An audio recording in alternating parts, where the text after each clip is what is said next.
Well, it's a story about friendship between two kids in Jerusalem in the 90s. These two kids were like outcasts in their neighborhood, and they began to uh, imagine this imaginary world that was full of imagination. And this is how they met each other. This is how they became friends. And then the book is following their friendship along 30 years until one of them, Yoel, decided to go back to his parents' house near the Wadi in Bet Hakerem and declare he will not live another summer. And his friend Jonathan, the storyteller, is trying to investigate an emotional investigation about what happened to his best friends since their childhood until they are like 35, 37. So it's like try to encompass the long time friendship between two boys that became men. And one of them couldn't handle his life anymore. And this is the main question of the book: what happened to Yoel?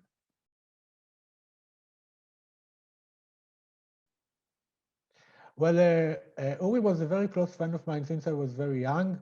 And what was very interesting in Uri that he was someone that people always liked and admired. And he was like, he had like an easy life when you look at it from the outside. He was beloved, he was successful in his work. He hadn't had any symptoms or signals that will lead people to think that he has a depression or any problem. He was like the normal guy, the beloved guy, the successful guy that everybody want to be with. And in some point, without any explanation, something happened to him, and I can't really explain it right now. And I think people should read the book. And he came back to his parents' house and declared that he won't live another summer. And our friendship was very tight since we were very young. We developed this kind of language that was between imagination and real. We experienced a lot of things together.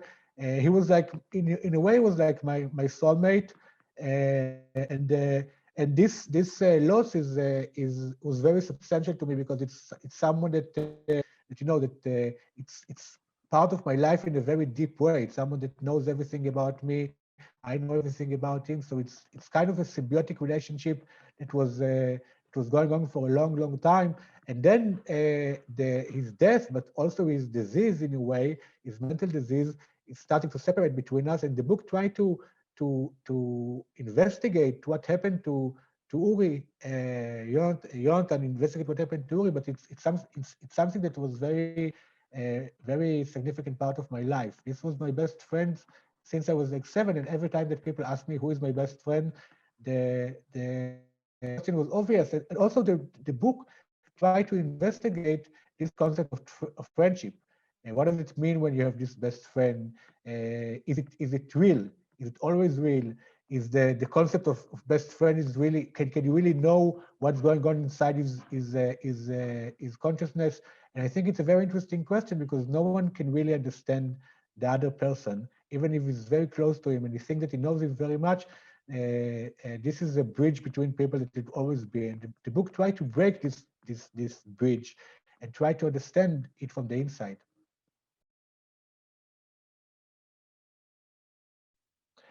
Well, my previous novels were like novels that were very far away from me. A Good People was during the Second World War, and Word Shadow is about the global world. But after Uri died, I felt that I can't write about anything else. But I also felt I can't write about this. And when I tried to write it in a very autobiographical way, it wasn't successful because I couldn't really use imagination. And for me, imagination is a very important part of writing. If I can really imagine, I can invent stuff. So it's really hard for me to write. So in the end, I found this place between imagination that the book has and between real events. And it allows to like not really try to imitate the friendship that I had with Uri, but invent a new friendship between these two characters in the novel that took some parts of my friendship with Uri. And so when I found this place, it was like I felt that suddenly I have a place that I can write from, and it was a very hard, painful, but sometimes joyful to write this novel because it comes back to our life together. And there is part in the book that are full of life and excitement when you discover, you discover girls, when you discover imagination, when you discover yourself as a young man. So the book is not just said about the death, it's trying also to encompass this life that we had together. So it was interesting because it was really immerse myself in times in the 80s and the 90s and really be in this times again. So it was interesting, emotionally sometimes hard, sometimes joyful. It was like this mix of feeling that writing can bring you, but it was the only thing I can write after Uri died. And I felt in the end of it a certain release, certain kind of freedom, because it really haunted me for a long time until I started to write about it. And writing about it in a way helped me to maybe not to understand, but to deal with it and to try to see it from different angles. And this is what writer can give you. It allows you to wear masks of other people and then believe in the masks. And this is something that it's very important for me as a writer, not to always be myself.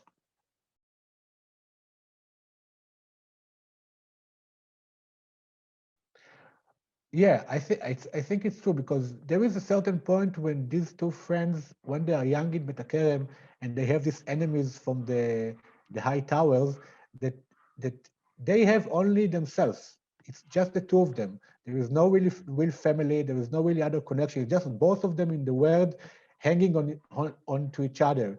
And this is a circumstance that you don't know when you're grown up. It's something that there is this point in their life when all the world is just both of them. Sometimes it's real, sometimes it's imaginary for them, but this is the point.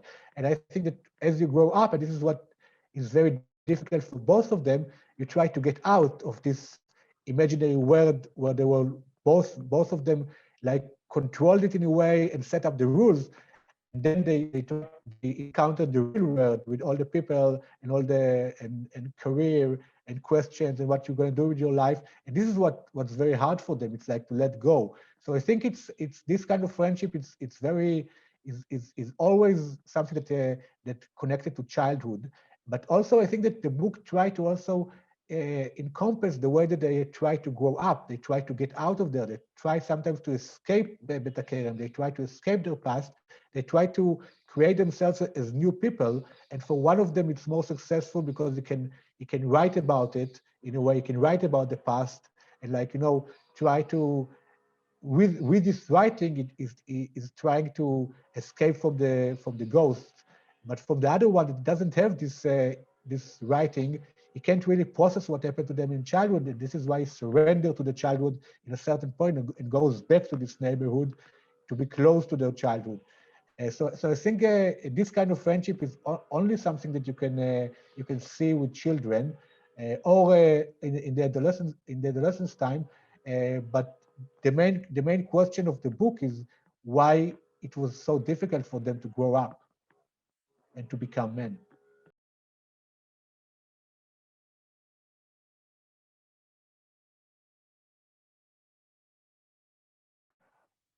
Well, to a certain point, it does. I think that Yonatan, in the novel, Yonatan is really struggling with writing because he has this friend that it's not really, he didn't die yet, but Yonatan feel all the time that his death is very, very close. So he's struggling with writing. But for Yonatan, I think that the imagination is very important, but also this kind of inspiration when he can create a world and be inside this world all the time. And the world is in a way total for him. It's like writing is like a total experience for him that he doesn't just think about it when he writes, but it's encompassed his all time. And I think that for me, this is the feeling. I can only write when I can invent this world and totally be immersed in it and really experience it from the inside. It's like being in Betakerim in 88 or in 94 is when I'm writing, I really need to see it in my mind. I can't just write about it if I can see it fully. And to see it is a very difficult process. It's not that you wake up in the morning, you open the computer and immediately see it. There is this process that I need to undergo in order to enter this imaginary world that every day is like a struggle in a way to see it again like I saw it yesterday. So for Yonatan and also for me, writing is also about see it clearly, and to be inside this time that I'm writing about. And this is always a struggle. It's always fascinating because sometimes you're spending 8 hours in 94 in Betakerem when I was like in high school, and I can really experience it. I can really feel it. I can really be inside it. And as you said, it's not just about Yoel and Yonatan, their friendship. It's about a life of the protagonist and everything that he experienced. And so writing for me and for him is very close. You can get inspiration from other books, and you can get inspiration from different things, life, etc. But the main thing is to invent this imaginary world and be able to enter it and to be inside it for a long time.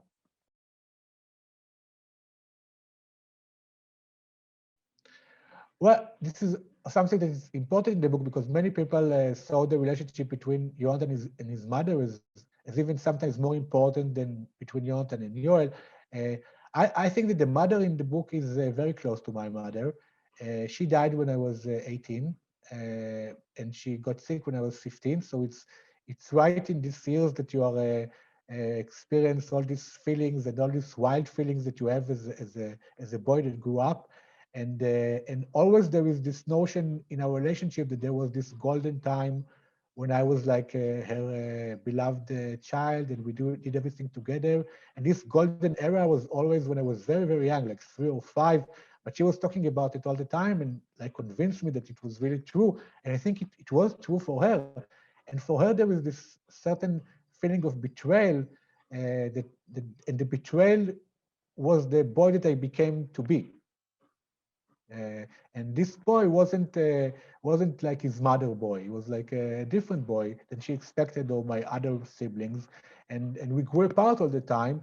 So there was this much love that was in the beginning of our relationship, and the love stayed, but something got wrong in our relationship, and we couldn't really create relationship when I was older. It was always revert to this time that when I was like an angel when I was 3 or 5.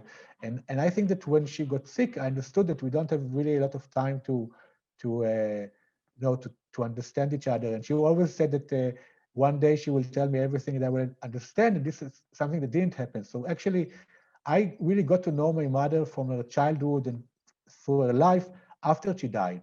After she died, I began to understand her and began to understand the way she grew up and the way she became a woman and what she wanted from life and how difficult it was for her. And then I just understood more what she wanted for me as a child and what sometimes I couldn't give to her. And I think in the book it's very close. If the friendship between Yoel and Yonatan it has a lot of imaginary motive that didn't really exist, with the mother, I think it's very close to me.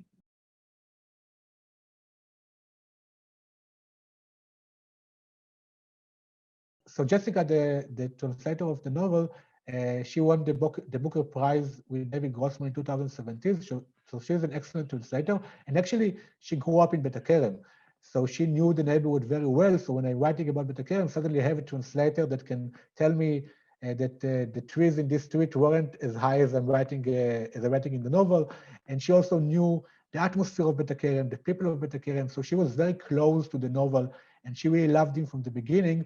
So the process was very intensive because it's not just about the English, because I cannot teach Jessica English, and sometimes when I read it I was full of amazement because it looked so good to me, but I couldn't really judge. But it was substantial because she knew the world that I'm writing about. She felt that she knows the character. She was very close and intimate with the novel, even when I started to write it and I was send chapters to her. So it was very interesting to talk with her about the novel. And sometimes the sentences were very long in English because in Hebrew you can say in Hebrew in 10 words something you can say in English in 30 words. So the Hebrew is a very short language with the sentences. So sometimes when the sentences were long in Hebrew, they became very long in English. So we were trying to make it work in English. So I learned a lot from this experience, not just about the English, but also about how someone else can enter your novel and really feel it from the inside and be so close to the novel. And this was very interesting and emotionally for me. It was like getting to have this translator that was like made for this book because she's from the same place that I'm from. And so it was really, I think the translation is superb. Because sometimes these sentences in Hebrew, for example, that were vague to her, and I think that the Hebrew, unlike the English, can allow a certain vagueness in the sentences that the English makes it harder the English doesn't allow it as the Hebrew. The Hebrew is more vague than the English in general. So sometimes there were these vague sentences in Hebrew that I wanted to stay to live vague, and she was like clarified it in a way in the English version. So there was this discussion about whether to be more clear or to be more vague in certain sentences. And also, there was this music of the Hebrew that I always wanted to deliver to the English translation, but it's the music of the Hebrew, and in some point you need to acknowledge the fact that you cannot really hear the same music. So I started to listen to the music in the English version, and in the beginning it was difficult for me, but as I wrote it, as I read it, and as we worked together, I really felt it's working. And I think that the translation was a very interesting experience